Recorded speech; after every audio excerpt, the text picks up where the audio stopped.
Live from Austin, Texas, it's the internet's favorite advice show.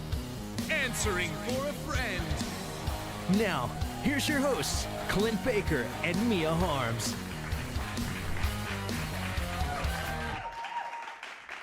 Hey, what's up, gang? We're back. That's not Mia. That's like a gray silhouette. Where's Mia? Mia's out today. So, I've got somebody filling in. It is the amazing... I gotta put some reverb on my voice for this. Dustin Stroud! What's up, dude? Hey, everybody. How you How's it doing, going? man? Doing good. Doing good. Awesome, dude. I'm glad you could be with us tonight. Me too, man. Yeah, Super excited. Yeah, this is going to be fun. This is a special episode, Answering for a Friend with Dustin Stroud. Let's see if anybody's in the crowd today. We got one viewer. One freaking viewer. Come on, gang. All right. Let's see here. All your questions answered. All of your Done questions. and That's what done. happens when you're like 8 minutes late. People just say, you know what? F these guys. Dude, yeah. How many people would tune into the Family Guy and just like look at a black screen for 8 minutes? Yeah, that's true. Sorry, bro. Well, we're here, and we get a lot of replays. Guys, comment if you're out there watching. Shoot us a comment. Yeah, man, I'm stoked to have you here. Thanks, man. Are those your new headphones? No, but I've got 3 pairs of sweet headphones. Remember on the other stream, I went on a rant about Shure headphones breaking. Oh, I remember. I sure don't have to deal with that anymore.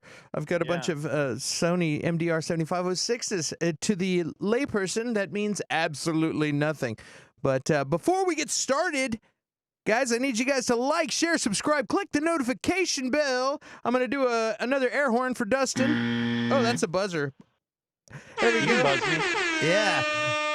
And I appreciate you guys tuning in. I appreciate you, Guy, tuning in. Go ahead and, if you're out there, shoot us a comment so we know you're watching. And we're going to have a whole bunch of fun questions for you. So let's start with the first one.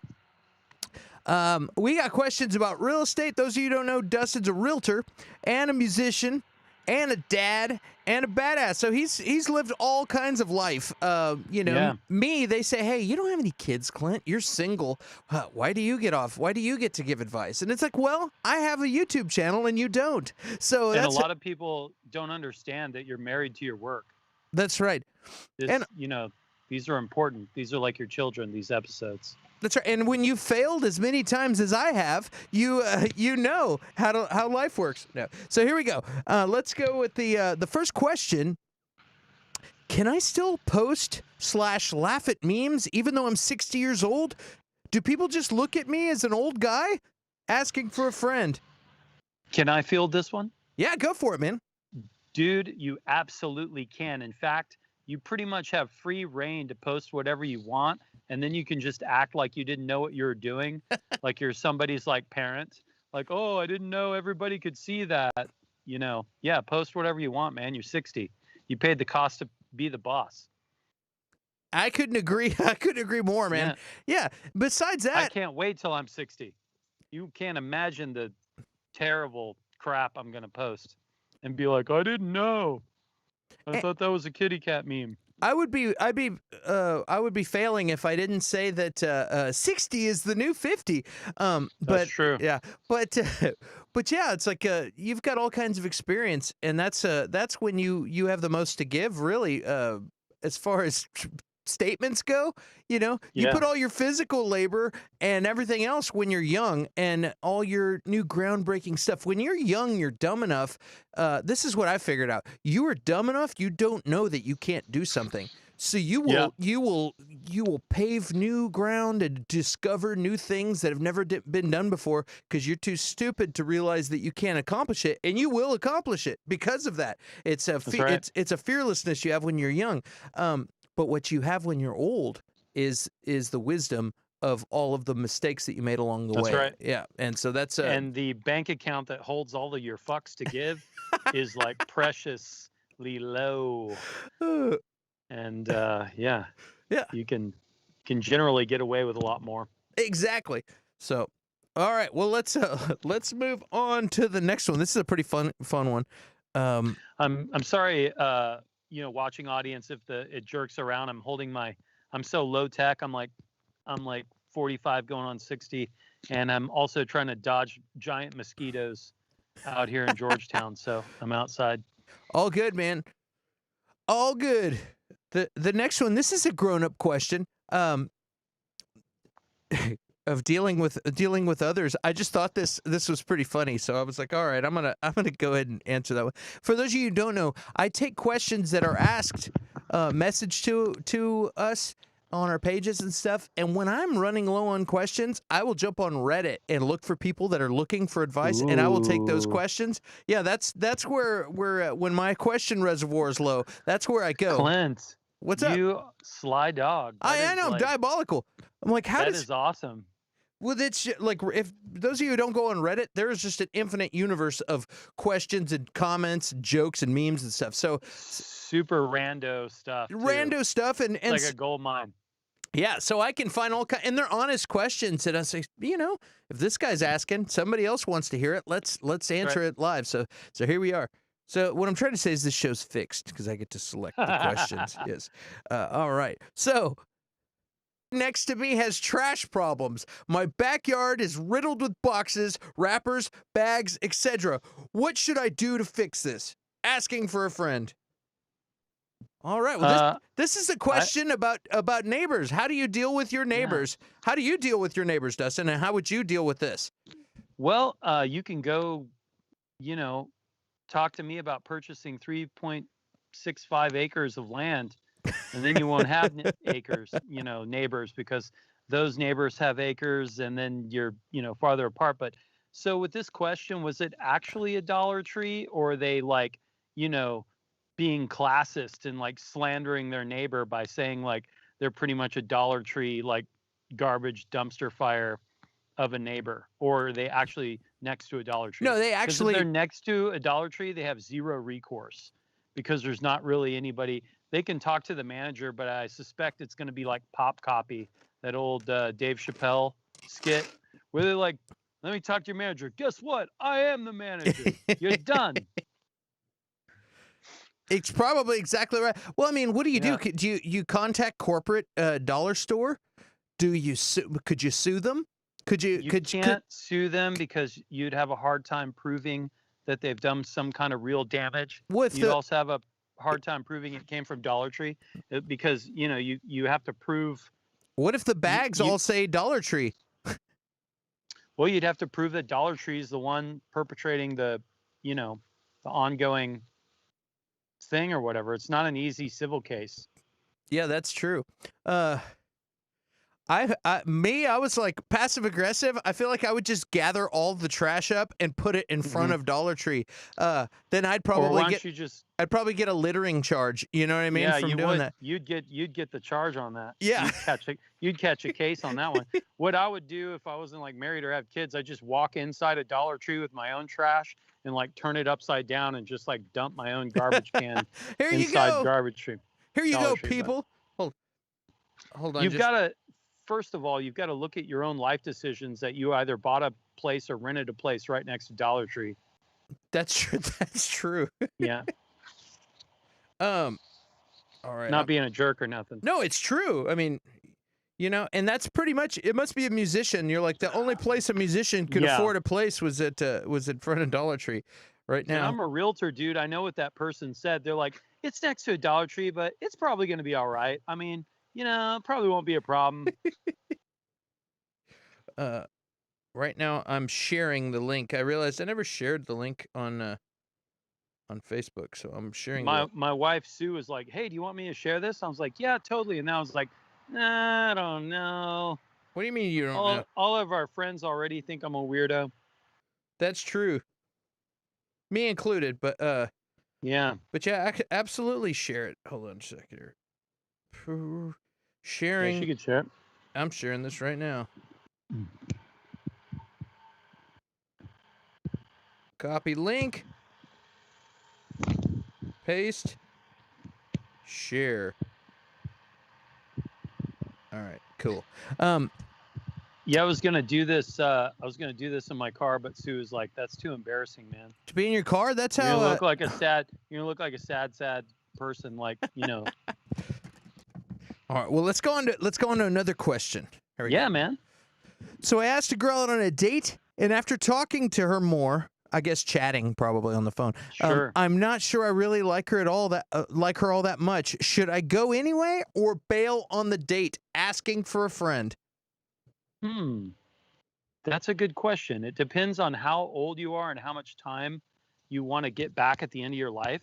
Because, like, in a way, it's just not worth it to waste time on people. But also, maybe you misjudge that person. Maybe they are. I've been on some terrible dates. I'm lucky I'm married to an awesome person now. Not just saying that because she's like listening, but I seriously She's wouldn't like the date. one person watching right now. Yeah, I'm seriously would not date after this. I would just be like, become like a monk or something. But in my experience, and I don't know about you, Clint, but I've like, especially if you're like in your 20s or 30s and you're just talking to a person on the phone, you really can't. I mean, it's more dangerous to think that you've got a handle on somebody by talking to them like that. Actually, you should go ahead and meet them in person. I agree. If nothing else, it'll sharpen your wits about you when you meet, Mr. or Mrs. Right, eventually. Anyway. I agree with you completely. There's something about texting that doesn't always translate. You know what I mean? And Not at all. and people have an animal instinct, animal attraction to some people. Yeah. And you might all of a sudden be, this person sucks, and then when you get them in front of the person, be like, no, this person's awesome, and you might miss out on something. It's like even opportunities that come forward, like job interviews or certain things that pop up, and Yeah. sometimes people have a second guess whether they should go through with it. It's like if you already committed, not to be superstitious, but it's like the universe dropped it in your lap, and you've already agreed. Don't be weak. Just go. Do with it, deal with it, and maybe it will suck, and at least you know. But then you don't have to wonder. So, yeah, and I've had a lot of experiences that I almost kind of canceled on or thought, I don't know if I should try this, and then I always say that this door opened, I'm gonna walk through it and see what's on the other side, and then walk away if I don't like it. So, yeah.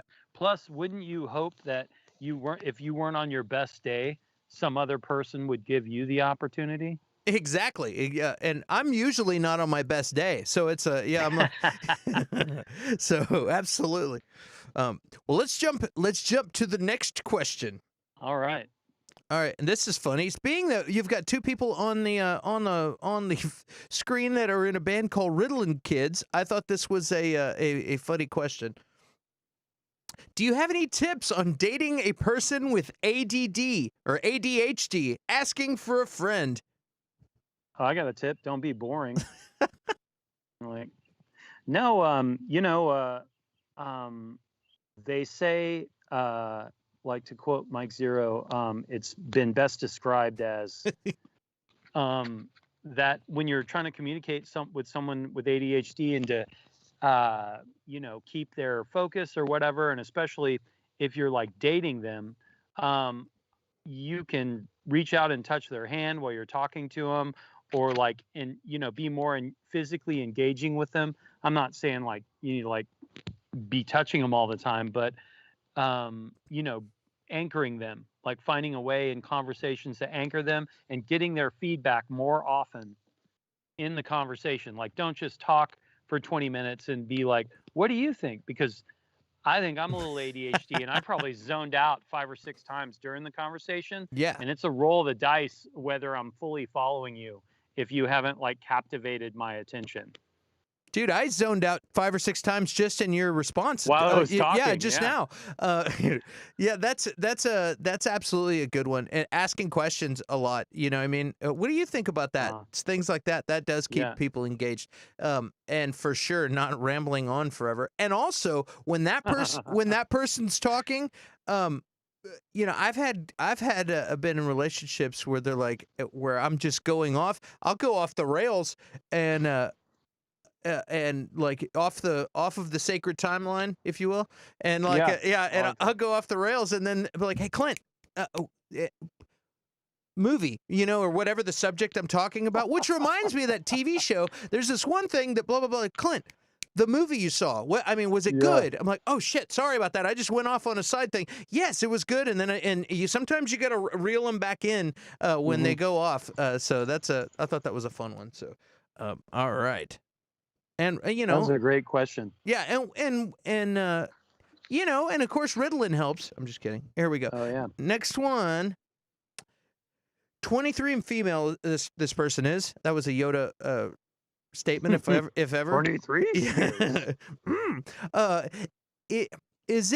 misspelled that. Is it normal to not want a child, to not want children? And this is somebody who's at 23. I'll start this one. Yes, it's normal to not want kids. Like, I don't want kids, like right now, and I'm like, I'm 44. I bet if I'm going to want them, I better hurry up, and yeah, I know, oh, you can have them forever, blah, blah, blah. You're a guy, but, yes. Hey, but man. you know what? Next year, I could be married to somebody that I'm crazy in love with, that I want to create a child with, and my reality completely changes. So I'll say, as a 23-year-old, I think you're probably more focused on your future, other things. People sometimes are looking at other things and not that. That's okay, because you got time. At 23, you got tons of time. Yeah. But don't do something silly like get your tubes tied or that early. And who am I, a man, to tell you what to do? If you want to do that, go do it. I'm just saying, a recommendation is don't make definite decisions on your life at 23 is all I'm really trying to say. Yeah, man. With all things in life, keep your options open. Yeah, like getting a vasectomy at 21, not a good idea. You know what I mean? You should probably not. probably put it off a few years. Although not the worst idea for some, depending on who we're talking about. Yeah. So, I had any kids thoughts late. as a guy who has a beautiful family? You got a bunch of beautiful kids and a great wife. What do you say about that? Well, for sure. And thanks for bringing me back to square with my ADHD, Clint, and being engaging. I appreciate that. Yeah, so at 23, you and I were not thinking about at all having kids. We were focused on band stuff and world domination and stuff like that. And I think with people being more, so especially this generation that's coming up right now from 23 to 30, you're coming into your productivity years, and you're very career centric, or your hopes and dreams and all that before you get old like me, and all that's like shattered, or whatever. No, but I wasn't thinking about kids, and I had my first kid at 38 and another kid at 40, and now I'm 45 and had my third kid, and I didn't meet my wife till before that also. And you can have a couple of different lives until you're too old to have kids. And people are, it's not like cute to be, pregnant past, I think 35 or 37. They start calling it a geriatric pregnancy. That's just like, rude. How dare, I wanted to be like, how dare you? But yeah, I think that's great advice, Clint. I think she should not be worried about that right now if she doesn't feel it, but she may feel it later. She may meet the right person, not want to have a kid, but maybe adopt even. That's great too. Yeah. There's lots of kids out there that need need love. And also, if you have fur babies, there's enough people out there procreating. You don't have to worry about a Planet of the Apes situation where humanity is on death's door. Yeah. I agree with that. Like how I went somewhere weird with that. Yeah, it got me off thinking. I was like, I instantly got to I instantly went to a place to where I was like thinking of the scenario where it's the one guy, only the one guy to keep the human race going, and I was like, okay, come back, dude. Yeah, totally. Yeah. It's exactly right. And what was I gonna say a second ago? You totally threw a wrench in my clockwork. Ooh, that's how I do it. Yes. Shake up your snow globe. Yeah, but I'm gonna shake up your snow globe right now because my phone's gonna die. Uh-oh. And I'm gonna get in my car like a lonely middle-aged dude and talk to you from there. Hey, shake it up, man. Yeah. Oh, I was gonna say the geriatric underwear model. Being a 44-year-old underwear model that I am. Yeah. Oh, you do you do that Silkies thing Yeah, like OnlyFans? yeah, absolutely. Is that a That's thing? pretty awesome. Oh, dude, of course it's a thing. How S- about you need to go on Reddit and get that answering for a friend action going on.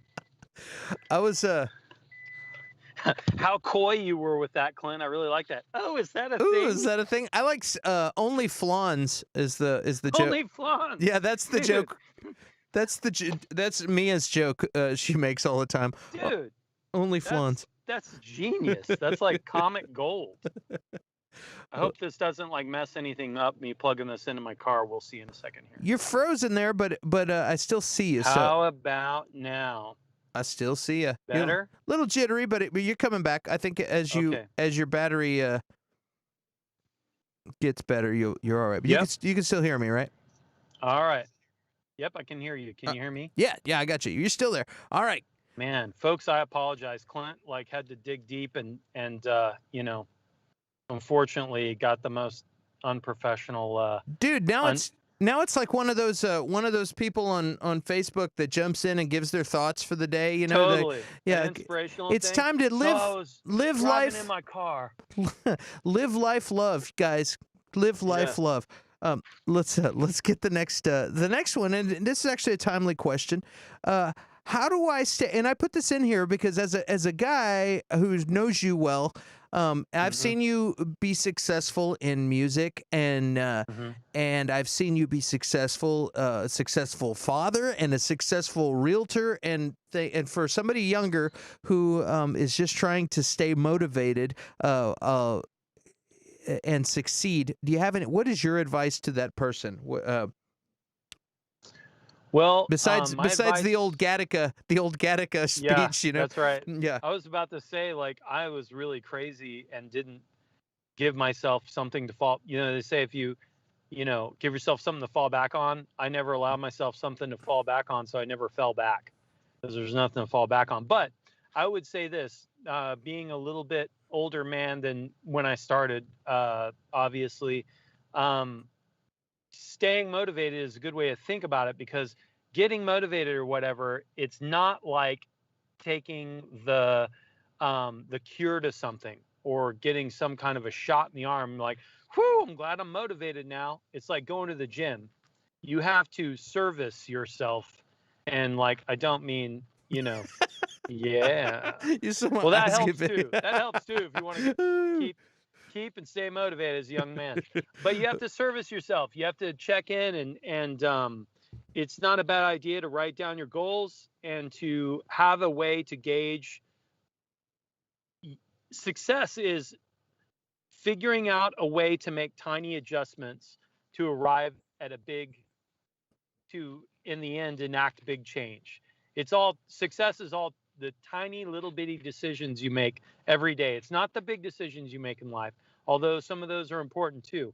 But it's the waking up early, the making sure you know, you're not just like totally like wasting yourself, like taking too many drugs or drink or smoke or candy or whatever that you can't think straight. It's trying to manage your emotions in a way that makes you positive to yourself and everybody around you. Because the thing where I fall, where it starts to like go off the axle, like wobbling, is when I don't stay positive around my family. You know, that affects the you directly affect the people around you. Hmm. And if you want to, the only thing you can really in life have any kind of control of is the way you perceive the outside world and how your feelings about it, right? You have to manage those things. And if you can manage those things, you can really walk through fire and do anything. So it's the tiny decisions and that you'd make every day, like you know, get as many good habits as you can. And if you have bad habits, replace them with more obsessive good habits. Like get addicted to playing guitar. Even if you don't play guitar, it's a good thing to be obsessed about. Playing piano, reading a new book all the time, something like that. Like, so I don't know if that's like succinct, but I think the answer is within the question. You have to stay motivated. And the way you stay motivated is constantly, you know, it's like going to the gym. You don't lift weights once and be like, whew, I'm glad I'm strong now. you have to continue to maintain, and then just get one. If you can get 1% better each time you go out to do something, push yourself just a little bit, even in failing. If you know how you failed or why, and maybe what you could have changed next time, that's more valuable than actually having early successes. Yeah. Well said. Well said.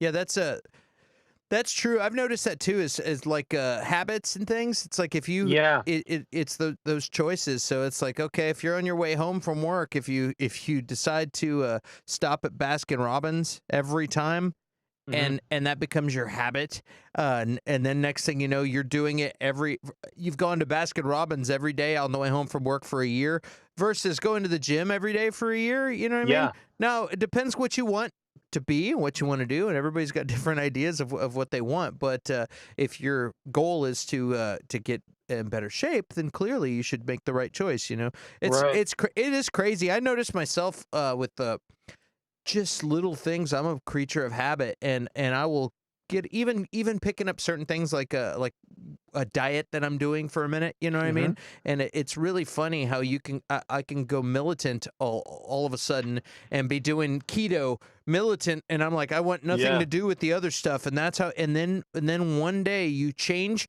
and then boom, you're completely the opposite. You know what I mean? It's Yeah. I did it with being vegan, and I've done it with drinking before, where it's like, and all of a sudden, I don't drink for a month, and then all of a sudden I drink every single day for a month. And it's like Yeah. it's weird. Human beings are weird, so it's That's just interesting. like me with you know, the Smart Food popcorn and Reese's Big Cups. Yeah, yeah. I'll sit in my truck and just like waiting for appointment and just like cry and eat like Reese's Big Cups and like oh Oh, yeah. that's a callback to a funny Yeah, story.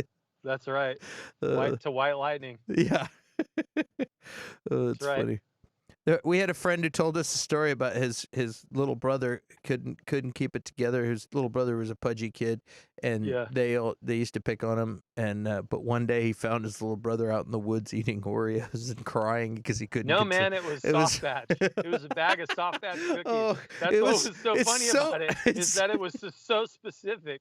soft batch, yeah, which is terrible. The kids getting picked on. Yeah. This was like 30 years ago, but it was just so funny that like this guy's talking about his younger brother. Yeah, man, I found him in the woods eating soft batch. We're like, God, dude, Crying, eating a yeah, bag of so mean. Soft Batch cookies all by himself. It's so mean. It's funny, but anyway. All right, let's go to the next question. Yeah. This is a music question. It looks like. How many? Oh, also find David Goggins on Instagram or Hmm. YouTube and Jocko Willnick and figure out how to be as obsessed by whatever thing you really care about in your life. And then that's how you'll be successful. That's a good one. I've never heard David Goggins, but I've heard Oh my God, dude. Go after this. go check Just that out. watch some Dave. Yeah, you'll want to exercise, and at the same time, you'll never want to exercise again. He's such like a beast, and the way he talks, though, I know you'll relate. It's like Cool. really funny. I'll check that out. Here, the next now we're in a part called Ask the Musician. Oh, we need reverb if I'm going to say that. Yeah. Ask the Musician. All right. Yeah. Hey, there he is. All right, here we go. First question. Maybe. There it is. What's the worst/best part about being left-handed? Asking for a friend. Did you ask this, Clint? So weird. It's like I found that on Reddit or something. Yeah, totally. The worst part, I assume that this question is for me. This is for you, man, not for me. I'm right-handed.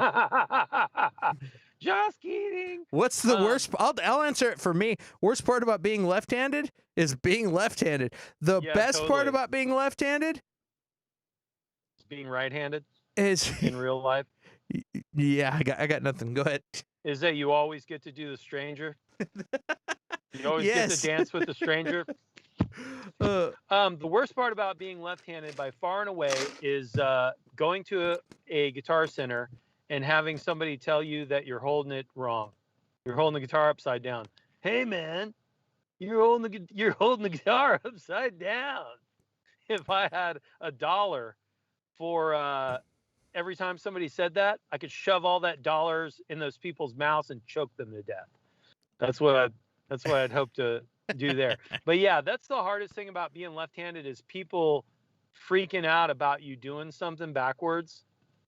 And like, I mean, this is stuff people used to get like, their hands slapped for, and if you go back farther, they probably got stoned to death for being left-handed. So it's only in recent history that I can outwardly gripe about this and have any kind of, recourse at all. But yeah, the hardest thing is they don't make very many left-handed guitars, obviously.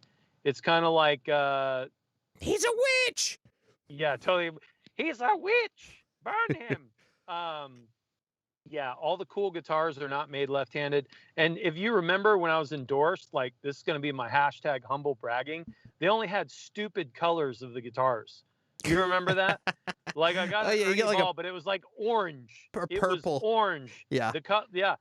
One Ernie ball was purple, one was orange. And when I got the Paul Reed Smith, it was cloud burst orange. Or no, Oh. it was cloud burst purple. Did they let you It have was- that guitar? Yeah. You they get to did. keep I a got Paul away- Reed Smith? Oh yeah. Hey, how about this for all the people out there that know me that were better guitar players than me? And now I'm like 45 and I don't care. I got a Paul Reed Smith for free, a Gibson Les Paul Custom for free, 2 Ernie balls for free, a bunch of ESPs for free, a bunch of so why don't you go woodshed and do better? Schecters? You Yeah, got some Bunch of Schecters? Schecters, yeah. LTDs? The only thing I feel bad about is Flav from Squirt Gun had a really awesome guitar company called Guitar Punk, and he sent me a Mossrite, which I played all on the Bowling for Soup tour and stuff like that. I played that off and on, but it was a great guitar. But I imagine he didn't have the ducats to throw down for every guitar player. Just send him a guitar. So Dean? I really you appreciate got that a one. Dean also? I got a Dean. I paid for those a lot too, but Mhm. some of them. But I got away with a lot, And being left-handed, I feel like I know for a fact there's 5 left-handed people that bought an ESP because of me. That are like intermediate to advanced guitar players. They didn't buy the Squire version of whatever guitar I was endorsed by. Dude, you're the guy that they wanted to endorse. You know what I mean? Yeah. Like you're the guy. I definitely am like a ride or die dude. If you're like, I still play ESP. They were like the last guitar company that endorsed me, and that guy believed in me and like everything. And yeah, I still play ESP. I love them. I love Ernie balls too. So circling back, so I don't ADHD off the rails here. That man, I think we stumbled upon a real problem. I don't know if this was an intervention or An what deal was, but ADHD. yeah, totally. Like, but so the biggest problem is they don't actually manufacture most models left-handed. Even the Tim Armstrong left-handed signature guitar, not very many of them were made. There you go. Hey, look at Sue. I love you, baby. We did it. All right, and this is another question. Though it's a pretty basic question, but I almost didn't put this up, but I said, you know what? Somebody out there asked this, so might as well answer it for him. All right. Because this is answering for a friend. How do I get on Spotify? Asking for a friend. It's not that hard, dude. You know what's badass is I have no idea. That's how far I am out of the game. I can If tell I you. wasn't like, You dude, do. if I wasn't with you, bro, if you didn't turn your pocket out and let me hold on to it, I'd be out here just like, lost in the woods. How do you get on Spotify? And the same way as Apple Music, you just Are you gonna say practice? practice. Man, No, there's a DistroKid, there's CD Baby, there's a whole bunch Ooh. of people like I that. like that. That you can submit your stuff to. You got to pay, and then they get your stuff out there Yeah. for you. It used to be CD Fuse. Shout out to Yep. Sal. Yeah. And so there you go. I recommend. I like DistroKid. So I think I like DistroKid just because it sounds like a Positcore band from 1992 or something. to me, it sounds like one of the guys from Fun Size or something. He started a Totally. DistroKid. Graham had Graham from Fun Fest fame he was a hardcore kid and straight edge kid, and when I came to town, I met him, and he had Search and Distro, which I thought was still the greatest name Whoa! for a distribution company ever. And That's he did it out of his backpack and a milk crate at shows. Search and Distro. That's really good. Search and Distro, it blew my mind because I'm about to get a yeah, nosebleed from that. That's really good. yeah, it was really good. And he's a genius anyway, but anyway. Well, Anyhow. let's get on to the next one. What is your favorite city to play music in? I was thinking about this the other day, actually, at a kid's birthday party. Some like kids friends of mine, Clint, guys out there, Clint like keeps me along for novelty. I'm like, kind of like a dad band like kind of guy, but Clint keeps me frosty. But I was talking to him, and he was from Utah, and I couldn't remember the name of that 2-story club where you have to take like an elevator up to like play or whatever In with the Utah? equipment. In Utah, we played there with Dynamite Boy and Mess, I think. And that was a cool place, but I think all the House of Blueses were my favorite. Yeah, man, I have a special place in my heart for Chicago House of Blues. Mm-hmm. That was always really fun. Orlando was also super fun. Both of those. Orlando is really cool. Yeah. I mean, there are like really cool places that aren't around anymore, like Graceland in Seattle was super cool. That Meow Meow, the old Meow Meow in Portland was really cool. The small one, that place was super cool. What about overseas? Any places in Europe? Yeah, I know Chris doesn't like it, but I like Subway to Peter a lot. I don't think I've played it. So where is Subway to Peter? I think you have played it. I think it's in maybe Chemnitz. Yeah, I don't know. I'm not sure. It's one of the places where they have the garlic alcohol shots. Oh, okay. Yeah. I know there's a place that's like a train that's got a train in it. Is that what you're talking about? No, it's not what I'm talking about. Where else? I was like, am I mixing well, this? Wild at Heart was awesome, but it's not around anymore. Yeah, they're gone. That was a really great place to play. That was a cool place. That was fun. I gotta say, Velblood was really super cool. Vic's place in the Czech Republic was really awesome. What's funny is there are no wrong answers. It's all like hard. It's hard to tack one of them down. Like, you know what I mean? It's like they're all fun. Like they're just all different. Mm-hmm. You know. What did you have a place over there that you really liked? Oh man, they're all fun. You know what I mean? Like there's because some of them it's like I was talking about that one place that has the train in this club. The on stage was not necessarily my favorite. Yeah, my on stage was not necessarily the best show on stage, but I remember sitting out on the front porch, hanging out in a beautiful setting with cool people and talking and just hanging out before the show, and that was my favorite part. You know what I mean? And then there's some places where it's like, sometimes there's certain cities that I really enjoyed a lot, and the club, the actual show part is a blur. So it's definitely weird. And most of the United States was a blur. I guess I remember some of these clubs because I had to book some of them. Mm-hmm. Oh, I really liked in Europe, and maybe you're like, let's get off of Europe. No, I brought it up. Yeah, totally. But what is the name of the place? I can't believe it. It's in Riva de Garde. It's like, oh God, Chris. I wish Chris was on here. Me too. Hey, we got 3 viewers now. We're like moving up in the world. Yeah. Man, I should have plugged this show more. Hey, anybody's out there? I should have plugged this show more. Out there viewing, go ahead and shoot me a comment. Say hello. Anyway, you were saying. Loch Ness, Club Loch Ness. Club Loch Ness. Where's that? Loch Ness Pub. It's in Riva de Garde in Italy. You have to drive through a mountain to get to it. It's this really cool like river resort, or no, it's like a hidden lake resort. It's like kind of like how Mexico City is in a depression of a couple mountains. But Mhm. imagine that where it's like almost at elevation, but like it's a like lake, right? And it's like cool. It's like boardwalks around and stuff like that. There's little touristy stuff to do. But the pub is like it was cool. Remember when I told you like when I went to Europe with Born to Lose and I was like, dude, they're kind of like folk heroes over here. That was like one of the places where I was like blown away. I was like, they literally told them to play uh Sweet Mystery twice. Oh, wow. Yeah, I was like, oh Hey, my God. shout out to Kevin. I think it's his birthday today. Yeah, is it really? Yeah, I'm such a bad pretty sure. friend. Hey, dude, it's not midnight yet. You can still call Yeah, him. it's not too late. Yeah.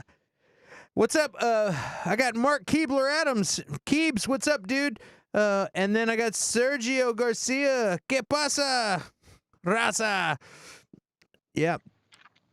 Coolio. Let's get on to the next question. What is the most important thing you learned from playing in bands your whole life, and what advice would you give to younger self? And yeah, what do you got? I got get with awesome players, get with people that are better than you as quick as you can. You know what I mean? Even if you're a good musician, play with all kinds of musicians that are better than you. They're going to push you. And then once you actually do get signed, I've told this to Clint, you need to play ball. You signed up for baseball. Don't be switching it up on them. You're paying to ride the ride. Go ahead and ride the ride. I mean, you don't have to sell all the way out or something, but Yeah. you'll see when you get there. You won't even know what the hell sell out means once you get there. You'll be like, dude, if we don't, make a couple right moves, this trains don't run on time. Yeah. And mine was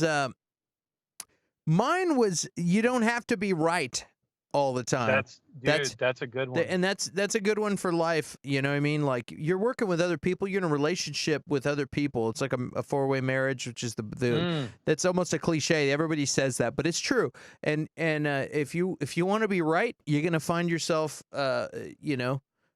just like a lonely husband who had lost his family, or ran him off or whatever. You need to realize sometimes you're not right. Sometimes you are right. Sometimes you're right, and you should shut up. There's sometimes it doesn't matter if you're right. Exactly. You know what I mean? That's what I learned most of all. It's like, you know what? Yeah. And my dad kind of pointed that out, and all of a sudden I related that to the band and other things. So it's interesting. Hindsight's 2020. It's weird, but it's tough. Young musician, also don't care what other people think. Everybody spends so much time like, am I in the right scene? Am I doing this? Am I doing that? Just do something you're excited about, because you're probably not going to make it anyway. Yeah, exactly. Here's a question. Sergio asked, are there any musician athletes out on the road? How do you stay in shape? Is that even a thing? So what I did, I was in really good shape actually when I was in a touring band. Mm-hmm.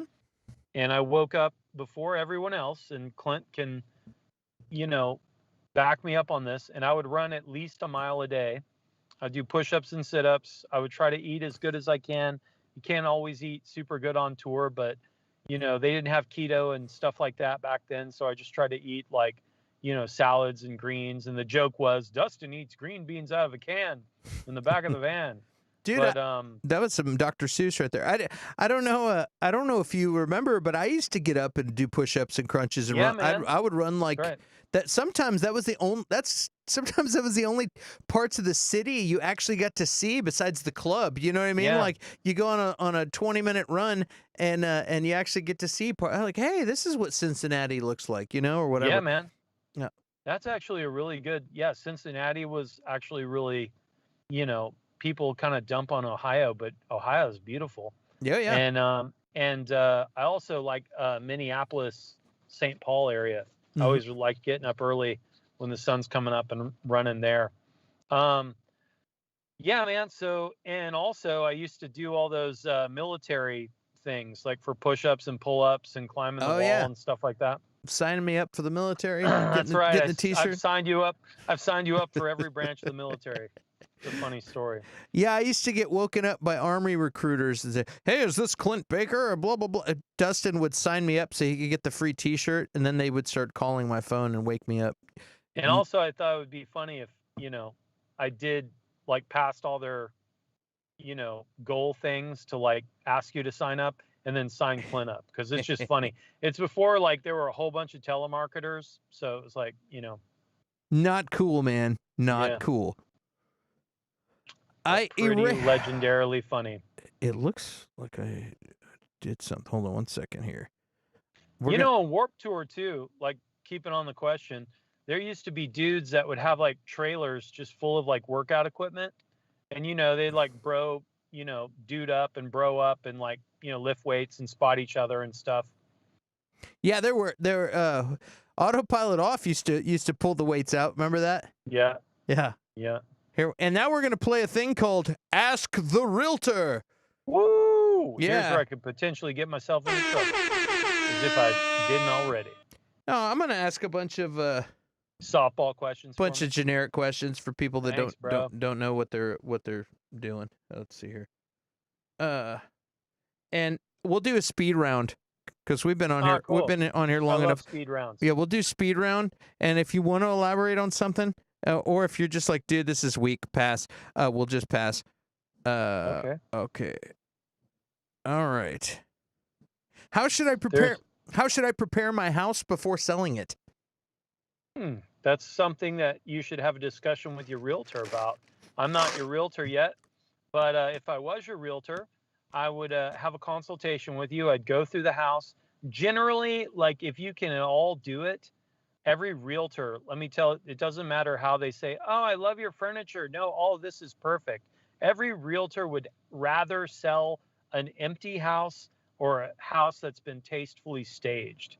Even if you have great taste and you have expensive furniture, the realtor would rather have control of the situation and be able to curate the listing in a way that would be most beneficial to their marketing plan, which in layperson's terms, that cool, like, sports memorabilia that you think is really going to sell it for somebody, they would rather have that out of the house.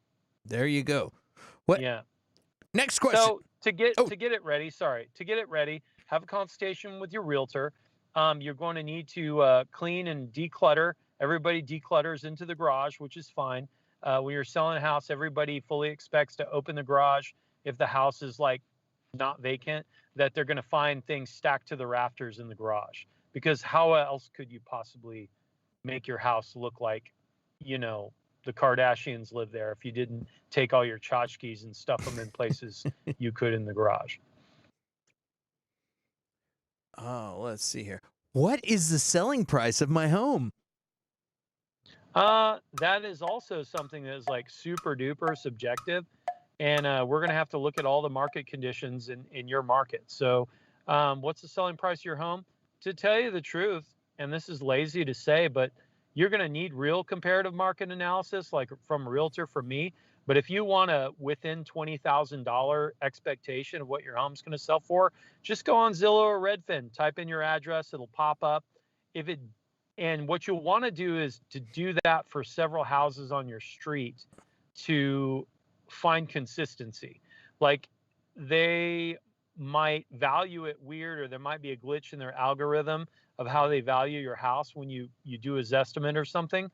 But I would do that, and I would do that on any site that didn't ask for your personal information, because you are opening yourself to being stuck in the spider web like the little fly and the spider coming down like me and being like, "Oh, so I hear you're selling your house. How can I help you?" You get like 20 of those calls if you put your information in. Yeah. So go somewhere like Zillow or Redfin where you can just put an address and be like, "Hey, I'm asking for a friend." Yeah. Is there a reason my home's assessed values differs compared to the market value? Your home's assessed value. Do you mean assessed like it's a public tax assessor? Oh, yes. So here's the deal. Everybody thinks that the amount of money that's assessed for your house that is on the tax roll is what your house is worth. It's grossly, in this market, it's grossly under what your house will actually fetch on the market. And the reason that is several reasons. In Texas, we have what's called a homestead exemption, which means they can only raise your taxes by a certain percentage. They can't raise it straight up to market value once they have comps and know what your house actually sells for. So the only time they're actually going to know the real price of what your house sold for is if they somehow sneak on the MLS and get that information, because sold information is not public in Texas. Gotcha. Do you have any recommendations of, or like, what's the first step in buying a home for somebody that wants to buy a home? What's the first step? So it's kind of like going to the doctor, right? Your first step is getting a checkup. Well, first of all, you want to, if you're buying by yourself, figure out what you want. Figure out what you're going to want in 5 years, figure out what you're going to want in 10 years, because you need to have an entry strategy to the market. And unless you are like buying your forever home, you need an exit strategy also. In other words, if you're buying a condo because you're a condo person, just like we advise the lovely 23-year-old person, in 10 years, you may have, a significant other and a couple fur babies, and you've grown out of the little condo that you have that overlooks Town Lake. And you need to have an exit strategy. You need to know all the implications of the particular products that you're going to buy, a house, a condo, whatever it is, if it's in an HOA, if it's not in an HOA. What was the second part of that question? Oh,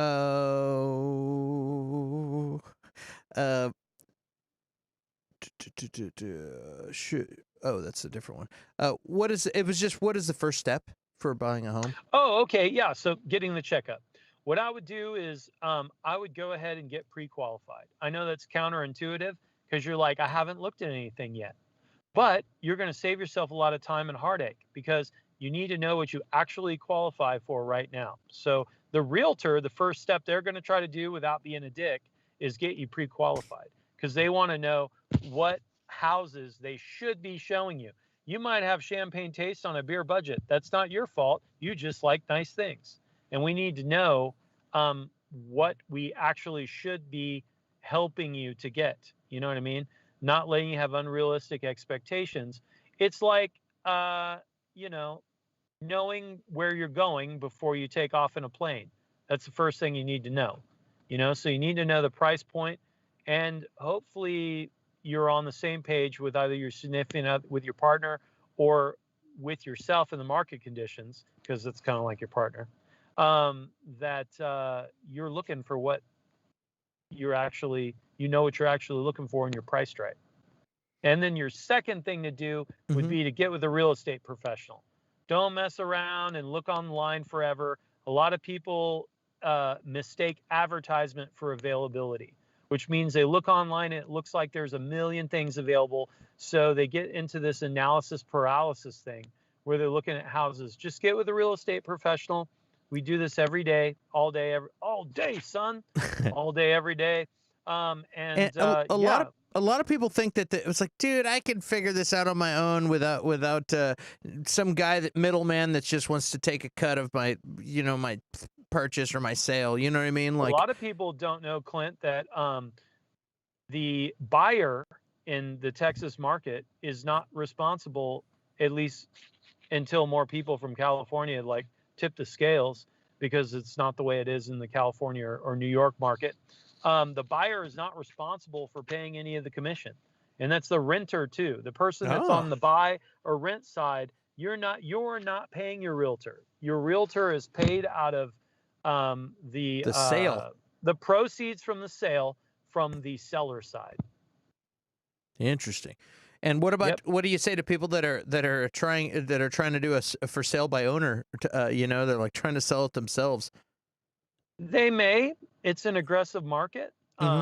They also may leave money on the table because they might be like, a little more thirsty than they need to be, and they might get caught in a cash buyer thirst trap, I like to call it. Like where they're like, oh, it's cash, but they might be leaving money on the table. Yeah. I mean, whether you're going to be a it's called a FISBO, for sale by owner. Yeah, yeah. That's like it's not a pejorative. That's just what you're called when you're for sale by owner. You say it real fast. It's FISBO. You should meet with a real estate professional anyway, because you might be able to glean some information off that person. Mm-hmm. You don't know what you don't know. You know, you're probably a captain of industry, you know, and in your own industry, but stay in your lane, man, or at least figure out how the pros are driving. If you're going to jump over in that lane, you can be successful at it. It's not impossible. I don't want to sit here and say I'm indispensable. I'll probably be replaced by a robot or an app eventually. just not today, and probably not tomorrow, and most likely not this season. I've heard. So you probably need to talk to me. I've heard some crazy stuff too. Like, you know, granted, this is being, you know, people are watching this all over the world. The tens of viewers are all over the world that are watching this.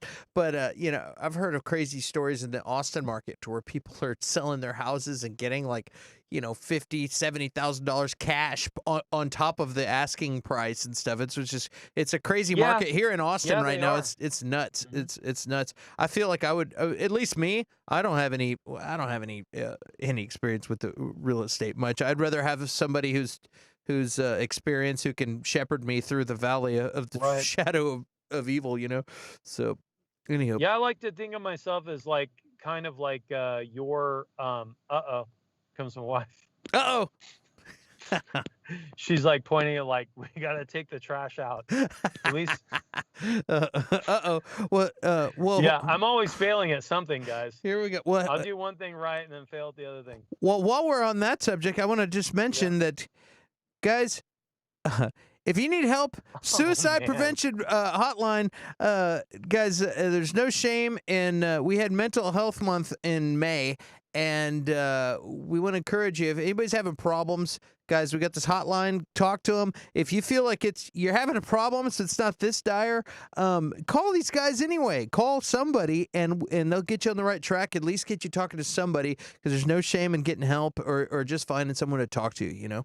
So there you go. We got to put that out, and there we go. I think that's awesome. You guys do that. Yeah, it's we started doing it in May because of mental health. It's Mental Health Month, but I just said, you know what? I'm going to just leave that up there, because you never know who's watching, and sometimes I'm put silly questions up, but sometimes there's some serious questions that we throw up on here, and you never know. You know, a lot of people are going through stuff. So especially this year, it's been a crazy year, and there's some people that have been.